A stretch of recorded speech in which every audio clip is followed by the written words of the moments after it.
Hello everyone, welcome to TYRO TV. I'm Ron Tiarina. And I'm Cathy Tiarina. And for those of you that don't know who we are, Ron and I are the co-founders of the Ridge Project and the co-creators of TYRO. TYRO is a Latin word which means apprentice, novice, someone learning something new, warrior. Ooh-wee, I love that word, warrior. You know, it's something that we founded through our travesty. Right? Through our journey through Man. 15 years of incarceration. Ron doing time on the inside while the kids and I did the time on the outside. But through that very difficult journey and experience, we learned a lot about what it means to create a healthy, thriving family and to actually build our dreams, begin to dream again, and achieve our dreams. You know, when we talk about a healthy family, you got to have a healthy relationship. And one of the difficult parts that we had growing up, right? When I say growing up from poverty, incarceration, the entitlement mentality. Brokenness. Total broken. I was broken, and guess what? Broken attracts brokenness. So we're two broken people trying to create a family out of brokenness. Can't happen. Right? So but the principles we learned during that journey transformed our lives. And so those are the principles that we have put into all of our TYRO programs and things that we seek to impart to you during the midst of your journey through TYRO TV. So welcome. Yeah. Today we got a great topic. We're going to talk about how to win over your parole officer. Ooh, you know, when you re-enter into society from prison. Now, some of you guys might have 1 or 2, 3 prison numbers, and you just haven't been able to win over your PO, your parole officer. And that's what we're gonna talk about today. How do you win them over so that they're not only on your side, but they become your champion? See, when we talk about building a legacy of strong family, there are a lot of other influences, things that disrupt and interrupt your journey. And one of those things that you have to allow in your sphere of influence, and as you're building a healthy family, is your parole officer. As you transition home, you're going to have to integrate that relationship, and it's gonna have to be healthy. How do you do that? So that's what we're gonna share with you today. How do you incorporate a healthy relationship with your PO, which seems like completely a ridiculous thing to say, but very important to your future success. You know, I remember when I was incarcerated, I had a lot of men tell me that it's not possible to have a successful relationship with your parole officer. And I'm here to tell you, firsthand knowledge, I'm not coming out of a book, you can have a healthy, respectful relationship with your parole officer. Now, some of you guys might come home and get the same parole officer you had in the past, right? And so now you got some bridges to build and some healing to happen, but it's possible. You can have a victorious life with your PO. I'm telling you right now. I know, sounds ridiculous, right? But we are gonna give you those practical tools and tips, so stay tuned because you do not wanna miss this.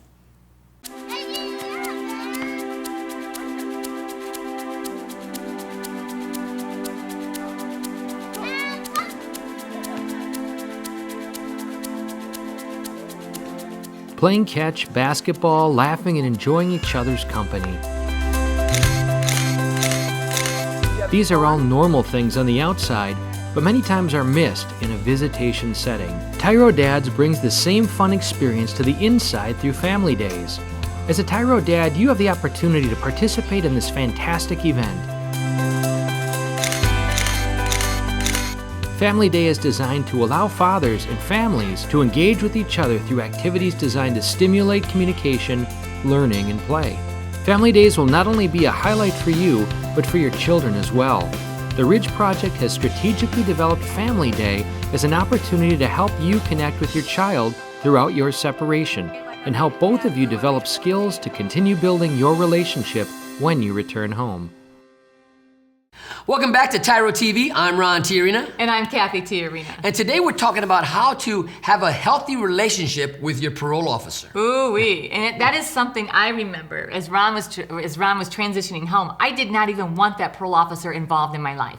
I didn't even want to have any type of relationship. I resented the very presence of this individual in my family. It was disruptive.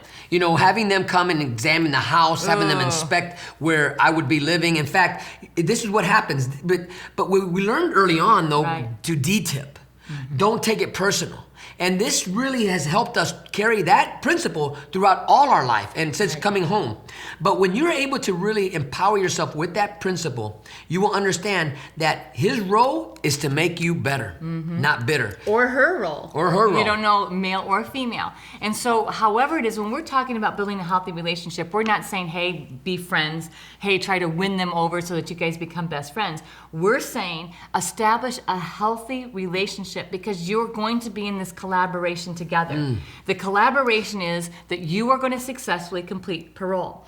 So if you are at odds all the time, that you're not going to successfully complete parole. You want to be able to establish a healthy, professional. That's the key word right there. Professional, not personal, professional relationship. That's what we're talking about. And unfortunately or fortunately, it's inclusive of your whole family. Now, there's all kinds of dynamics around your parole officer. And it was like, so I'm meeting Ron's parole officer before he does. Yep. Because he's coming to our house while Ron's still incarcerated, preparing for him to come home, going through this interview, checking out our house, and it was like this feeling of my privacy being invaded. Intrusion, yeah. Yep. Yeah, I was like, what is this intruder doing to come in and disrupting my life, right? So I'm feeling very resentful, and I just had to tell myself, you know what? It's part of the process. It's part of the process. Listen, when you're meeting your PO for the first time or second time, however many times, you have to understand that we have put ourselves in a place where we cannot be taken at our word. Okay, so once you understand that and you own that experience, that means you're willing and ready to prove otherwise. You're willing to, and that's your first person you got to not win over, but to prove that you are a changed person. You have been rehabilitated. You're not conning, you're not manipulating. You know what? You want to do things a different way. And this is your first training ground. This is your first platform where you get to prove that, you know what? Yes, I went in a lane, but I'm not coming out of lane. I'm coming out better, not bitter. And the first line of defense, if you will, or first line of success, right, would be to, when we say win over your PO, is to prove to him, look, I'm not only am I gonna prove to you that I have changed, you can take me at my word, I would do not only what you asked me to do, and then some, right? And what is it? What does it mean to have successful reentry? Because that's what we're talking about. Right. You gotta be able to show your parole officer, male or female, that you mean business. Okay, so write this word down. I said it earlier. Now take out your pen, take out a piece of paper. Collaboration, right? So the collaboration means that there are two or more entities working together for the same goal. And so what we're talking about is building a collaboration in a professional relationship with your PO. It is to their benefit that you successfully complete parole.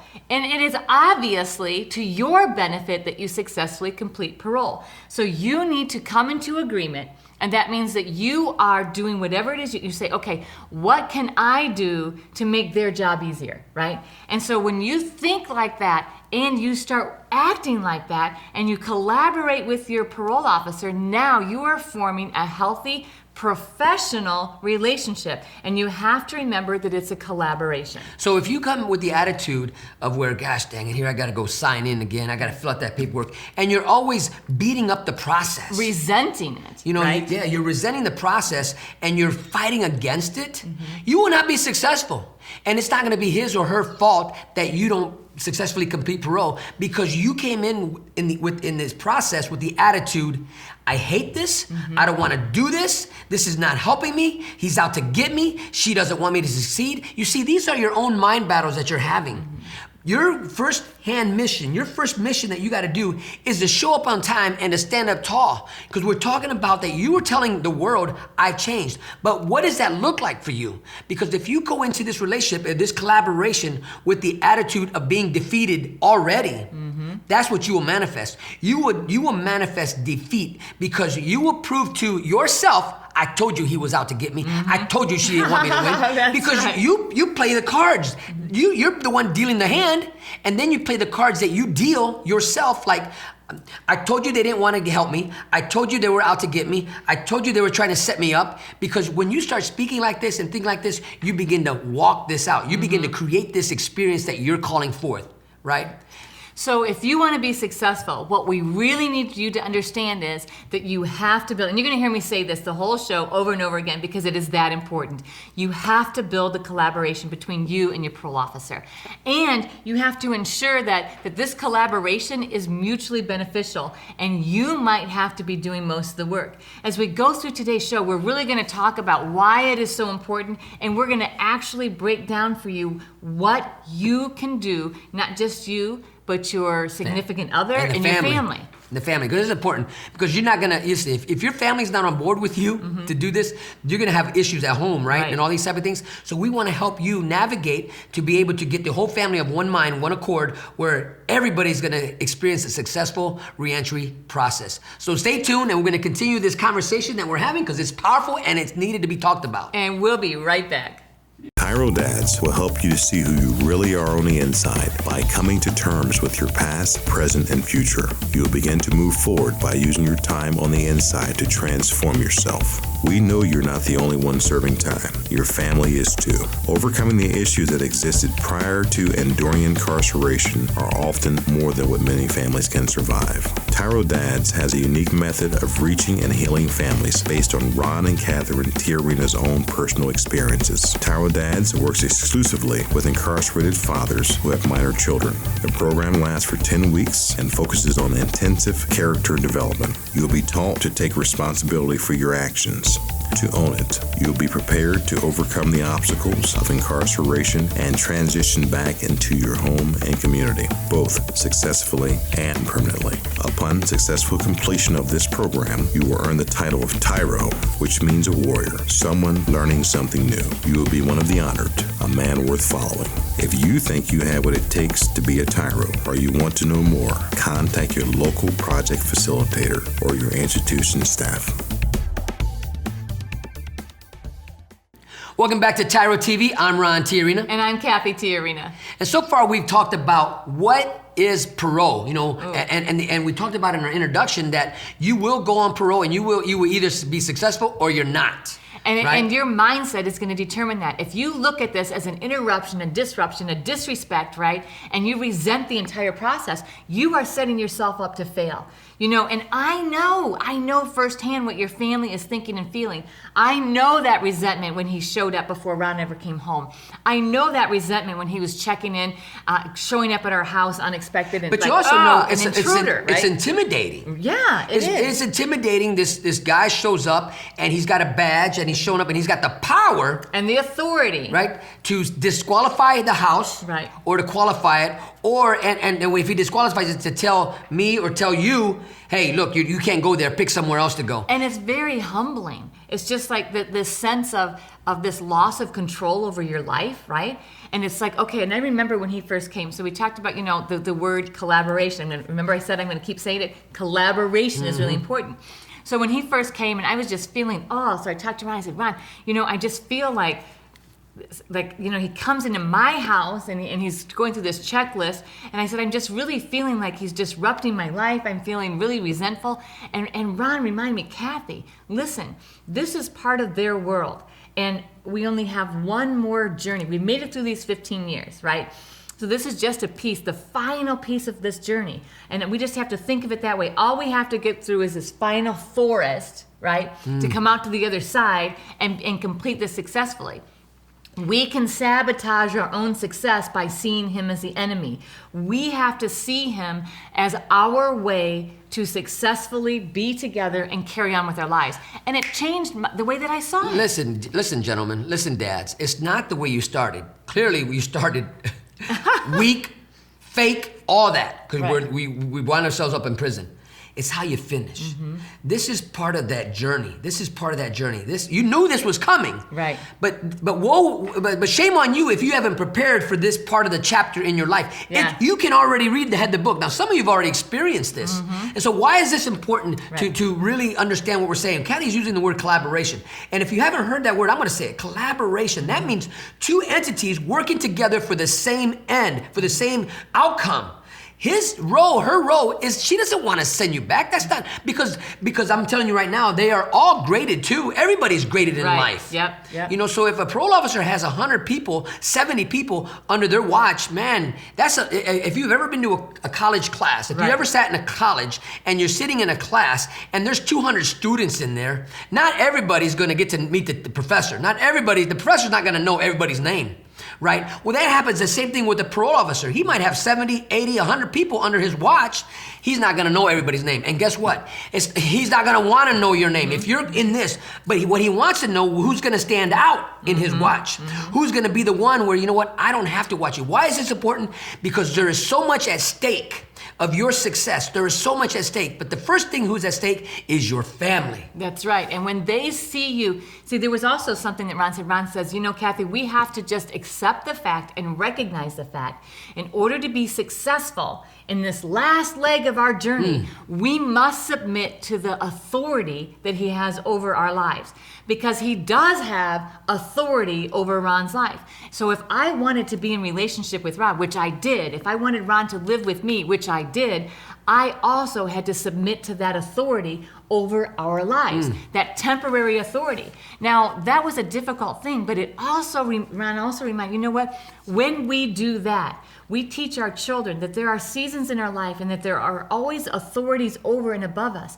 When we learn to submit to those appropriate authorities, right? Whether it's a teacher, whether it's a parent, whether it's an elder in the community, then we can become successful, because now we work in collaboration with them instead of opposition to them. You cannot work in opposition. If you teach your children to be oppositional, they will not be successful. When they see that you can be strong and still submit to authority, when you can be courageous and still submit to authority, they can also take that on. You know what? It doesn't make me weak to submit to the appropriate authority over my life. And one of the things that also breeds in us, it bursts in us, is the sense of transparency.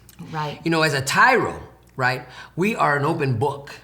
And so what happens is when the parole officer showed up at our house, I'm talking to Cathy, we're walking through this together. Yeah. I'm saying, listen, he has to examine to make sure it's a safe place for me. Right. And this is what the job of the parole officer, he wants to make sure it's a safe place for when you come home, it's a safe place for you. If there's needles on the floor, if there's a bong in the living room, if there's alcohol in the refrigerator, he can determine, this is you're setting yourself up for failure. And I'm not gonna authorize you to go to that house because, I want you to succeed. That's his job, is to make sure that her job. or her Put job. it in hand. Yeah, well, Or her. Yeah. To make sure that you find yourself in a place where you're set up for success, right, not for failure. I know I've met guys who were on parole from the age of 16 and they finally got off parole at the age of 40. Because they kept flopping, right? They kept messing up, and I know they keep blaming the PO. Listen, stop.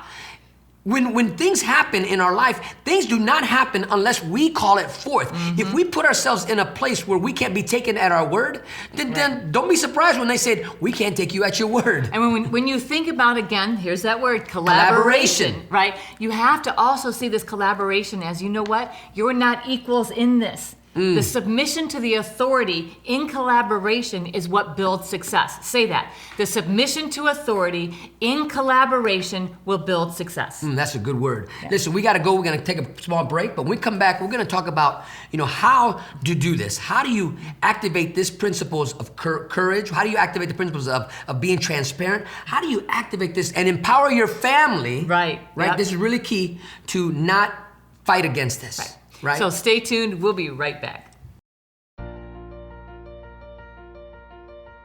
Dear son, it's been hard these last few years watching you grow up without me in the picture. Never taking the time to find out how you were or what was going on in your life. You're just a boy, I thought. You don't need me. I didn't need my dad. He was never around, I told myself. But I was wrong, son. I'm supposed to be a grown man. I was selfish. I was stupid. I was thinking of me, not you. If I could go back, son, and change things, I would.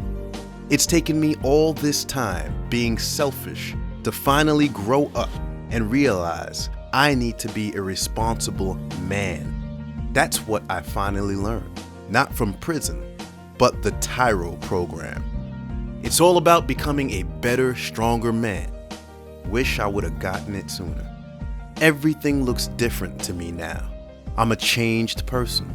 I know I need to be there for you now. It's not about me anymore.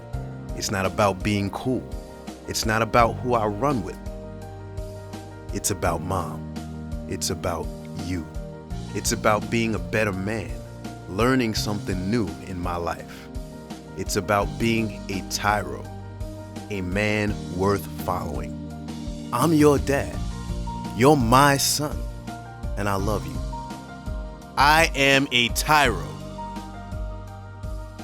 I'm a TYRO. dad. If you think you have what it takes to be a TYRO or just want to know more, contact your local Ridge Project facilitator or your caseworker. Welcome back to TYRO TV. I'm Ron Tiarina. And I'm Cathy Tiarina. And today we're talking about how to have a successful reentry by winning over, for lack of a better word, your parole officer. Right. Right. By building a collaboration with your parole officer, how do you become successful in completing your parole? And that is through, remember we talked about collaboration, but in this collaboration, we have to recognize the authority of the parole officer, which sometimes is really hard, right? Not just hard for you, gentlemen and ladies, but hard for your spouse and your family members. Because here's this outsider, this stranger that has the power to disrupt your family all over again. And that can be super scary. I know for us, for me, it was really unsettling. You know, but this is where the key is. You know, we talk about how to have successful reentry by having a collaboration relationship, professional relationship with your PO. The first thing is, dads, listen to me. Man, when you come home, you must lead well, because you're setting the tone, you're setting the attitude, you're setting the example of what it means to have somebody over you, the authority, because your family's watching. The way you behave is how they're gonna behave. The way you respond is how they're gonna respond. The way you react is how they're gonna react. So when they see your interactions with your parole officer, and then you walk away from it and you come back home and then you're murmuring, you're complaining, you're talking bad about him. So when you leave and you're not home and one day the parole officer shows up at your house, guess what the attitude is with your children? They're gonna have that same type of resentment, anger, and bitterness every time they see this man. Right. But he's not the enemy. And fear, so they're not feeling protected. They're not feeling like you're doing your job and keeping them safe, because they're viewing the entrance of this PO into their home and into their lives as dangerous, right? As a danger. So you have to stabilize your family. It's your job to lead and to lead well. And in order to do that, like Ron did, I just look back and think, wow, what a phenomenal job you did in stabilizing us and making me feel protected. Hey, Cathy, you know what? This is not our enemy. He is going to be here. We don't have anything to hide. And so you can rest and know that I'm not going to do anything that's going to put this family in danger of being pulled apart again. And he told Blake and Brent, hey guys, it's okay. This is his job. And his job is to check in and make sure I'm doing okay. We don't have to be afraid. When he set that tone in our family, it was like, whew, right? When the parole officer would show up, sometimes we were having a cookout, sometimes we had company over, and Ron never made it feel like, oh no, here he is. He'd be like, hey, my parole officer's here. Hey, come on in, and introduce us. And it was just like this calming effect. And that's your job. Because you want your family to know that it's okay when people of authority check in. Accountability is okay. You know, one of the hows is what we're talking about now. One of the hows is to notify your parole officer, be so transparent that he is so overwhelmed with your information so you want to build credibility. You want to be able to build credibility with your parole officer, male or female, to where you are so transparent, you want them to know everything about you. Listen, because that's what sets him at ease. You want to put them at a place, him or her at a place where you can be trusted. Where you say you're going to be there. You know, I know at first when I came home and they told me, you know, you have to be at home by midnight. Right. I'm like, by midnight? Right. What, you know, why midnight? You know, I guess things happen between midnight and 6 a.m. Right? They must, right? Because I could leave the house at 6 a.m. Right. But I had to be home before midnight. But that was part of my disciplinary learning behavior. They were instilling something in me, because a healthy father is home at midnight. Right. Because you have unless you're working third shift or coming home from a second shift job, you have no business being out on the street after midnight. There's no good thing happens after midnight. Why would any father, if you're not working, if you're not traveling, if you're not doing family business, right? I'm not talking about hustling and selling dope, all that. That's when that happens. Right. You know, I remember when I was sent to the hole when I was in prison, right? When I was sent to the hole. During the day, quiet, so quiet. But at night, in the hole. In the hole, it was so loud. Everybody was like, we're nocturnal creatures. Right. But when you're out there, healthy fathers are not nocturnal people. Right. They don't stay up all night. I remember as a teenager and arguing with my parents about my curfew being midnight, right? And they held. So my grandma was always like an advocate for me. So one day I said, Grandma, I need your help. Can you please talk to my dad and tell him, I'm trustworthy to extend my curfew to 2 a.m.? And she started laughing and she says, you know what, Cathy? I would do anything for you because I love you. And so what I'm going to do for you is I'm going to reinforce the fact that no good thing happens after midnight. You do not have any reason to be out after midnight. You need to be home. And I was like, but you know what? I look back on that, and that was a protection for me. I look at all my friends that got in trouble, it was always after midnight. All the accidents that claimed friends' lives after midnight, right? So when you think about these rules, if you don't kick against them and you say, you know what, this is a season in my life that's going to help prepare me to be successful for the rest of my life, and you instill that in your children, then you are teaching your children principles that will help them become successful. Transparency, accountability, submission to authority, working in collaboration with the authority around you in order to become successful. Because what happens is when they learn that and they learn like, wow, so my job is to help my teacher become successful in giving me an A. So I need to figure out what it takes on my part to get that A, right? Does that make sense? Because that's your job, is to teach your children how to become successful in their journey by being successful. So as a TYRO, your job is to make your parole officer successful. Your job is to create an environment for him where his peers and his bosses look at him and say, man, why are all the people that you're under are successfully completing parole? What are you doing different? And we know that this is hard to hear, that your job is to make them successful, but this is the truth. So stay tuned. We're going to take a short break. When we come back, we're going to tie it all up for you and give you some final pointers. We'll be right back. TYRO Dads will help you to see who you really are on the inside by coming to terms with your past, present, and future. You'll begin to move forward by using your time on the inside to transform yourself. We know you're not the only one serving time. Your family is too. Overcoming the issues that existed prior to and during incarceration are often more than what many families can survive. TYRO Dads has a unique method of reaching and healing families based on Ron and Catherine Tiarina's own personal experiences. TYRO Dads works exclusively with incarcerated fathers who have minor children. The program lasts for 10 weeks and focuses on intensive character development. You'll be taught to take responsibility for your actions, to own it. You'll be prepared to overcome the obstacles of incarceration and transition back into your home and community, both successfully and permanently. Upon successful completion of this program, you will earn the title of TYRO, which means a warrior, someone learning something new. You will be one of the honored, a man worth following. If you think you have what it takes to be a TYRO, or you want to know more, contact your local project facilitator or your institution staff. Welcome back to TYRO TV. I'm Ron Tiarina. And I'm Cathy Tiarina. And today we're talking about what does it mean to have a healthy collaboration with your PO, and how do you do that to become successful when you re-enter into society? And I know it's hard to hear. Like, the last person that you want to have a healthy relationship, a professional relationship with, is your parole officer. Because I felt that way. All that resentment, all that, why does this person have to be up in our lives, and they're disruptive and, invading my privacy? And then Ron came and calmed my fears and walked through it with me to say, you know what, it's just part of our journey. And it's the last leg of this part of our journey of incarceration. And if we made it through these 15 years, we can certainly make it through these 2 short years. And some of you guys are going to come home and you're going to be on either 5 years or 7 years. The laws have changed since I was incarcerated. So I was on parole for 2 years, and some of you are going to see a lot longer than that. But that doesn't mean your journey's over. That doesn't mean your story's over. You can still be so successful in what you have, but you gotta prove yourself to the PO, because you gotta understand, this is not his first rodeo. That's right. He's heard a lot of people tell him, I'm the one. You don't have to check on me. And they've always disappointed him. For whatever reason, things happen to where the individual was not who they said they were, right? They tried to circumvent the process and try to get through being held accountable by sneaking.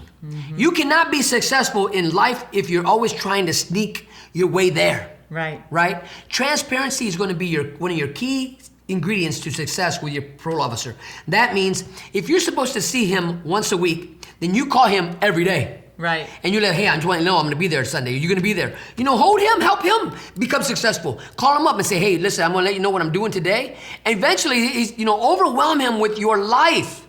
I know people say, man, I'm not going to call him every day. Man, listen, Sherry, who was at that time the assistant to him, to my parole officer, we knew each other by first names. I called her all the time. He would say, hi, is so-and-so, and she knew his voice. Hey, Ron, you know what? He's not in right now. Can I take a message? I'll make sure he gets the message.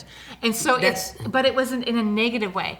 And so maybe initially you're calling him every day to check in. Maybe then it's once a week. But anytime that there's any change, anytime you're going to do something out of the ordinary, you should let him know, hey, just wanted to check in and let you know that I got a job on the other side of town, and so I'm actually going to be traveling, taking the bus from here to there. Or, hey, you know what? I got a job, and when I walked in, I saw that there are 4 other guys that I know are also on parole. I just wanted to check in and let you know, because we might end up having the shift together or lunch together, riding the bus together. And all that stuff is important. And here's the thing.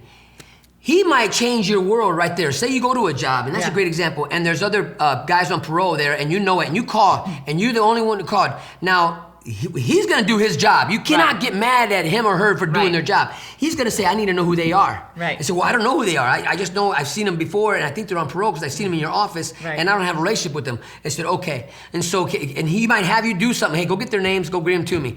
You know what? Do it. That's not snitching. That is building that collaboration. They're not doing anything wrong. You're being protected so that you're not in an accidental association riding the bus together every day. And the thing about it is, look, you are building a new legacy for your family.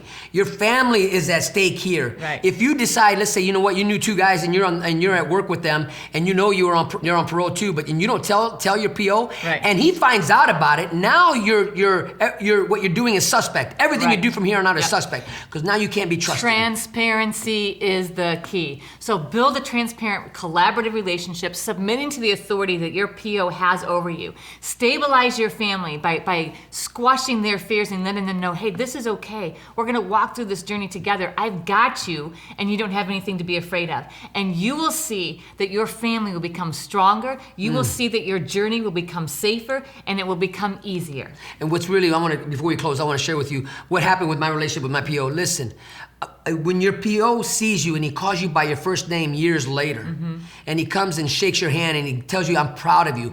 You don't even know. I've met a lot of POs over the time, and they've come up to me. Male and female have come up to me since being home. We've heard what you're doing. We are proud of you. You have been successful, and we are so happy for you and your family. And your family, because listen, they have a family too. They got to protect society, because they were protecting our family from who? From us. Right. Come on, man. We just want to take just a moment, and we want to thank you for letting us be part of your journey. We hope that you learned something today and believe that you did, that's going to help you and your family be successful. So always remember, until next time, that we are rooting for you.